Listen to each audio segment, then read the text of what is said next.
Well, the search for Sasquatch is a booming business. A group of local investigators believes one of the world's most elusive creatures may be living right here in the mountains. News 13's Emma Wright tagged along on a Bigfoot investigation. The Unexplained Investigators say they aren't out to prove or disprove Bigfoot's existence here in the mountains. They investigate the who, what, when, where, why, and how, and let that evidence speak for itself. What was that? For decades, there have been sightings. I know they exist. I mean, it's evident. It's been, for years that people have talked about it. Strange creatures roaming the mountains. Does Sasquatch really walk among us? I mean, that sounds crazy, but her dogs literally disappeared, and they normally stayed at her house, and they would walk a little bit into the woods, and they're gone. And nobody's seen them. As the Bigfoot bounty grows, so does the search for scientific evidence. The last Bigfoot sighting we had would have been at this location in December. That's where Jeffery Porter of the Unexplained Investigators comes in. I believe in the concept of Bigfoot. I do believe that there is something here. A former McDowell County cop turned professional paranormal researcher, Porter leads a team of Bigfoot hunters based in Hickory.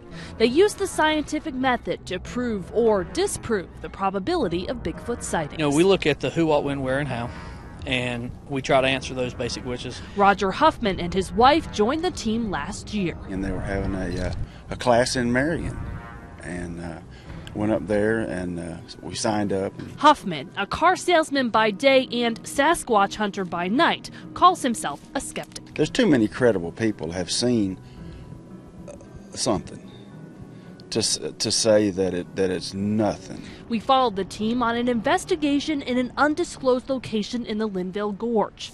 Jeff Porter believes he observed Bigfoot activity here while on a camping trip a few months ago. I had things occur that I couldn't explain. The fog was getting pretty thick. Something about 100 yards ahead of me down the trail crossed over, fairly large. Porter uses thermal imaging, game cameras, and good old-fashioned detective work to track what may be Bigfoot evidence.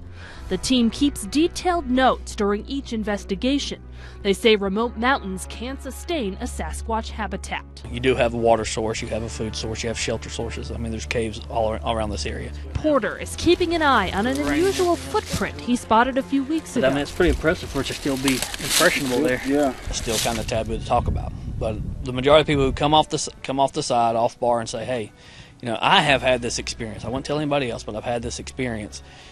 When you guys are in this area, you may want to look over here, or you may want to look at this. The team has yet to find any concrete proof Bigfoot lives here in the Linville Gorge. I truly think that there's something out there.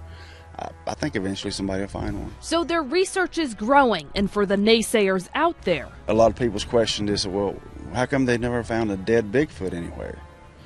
Well, if you think about it, there's estimated to be somewhere between 3,000 and 5,000 Bigfoot in North America. Well, that sounds like a lot, but when you compare it to the bear population, there's 300,000-400,000 bears in the United States, and I never found one of those dead in the woods either. The Unexplained Investigators actively recruit new volunteers. They do screen prospective members closely and require them to go through an extensive training process. You can find more information about them on WLOS.com.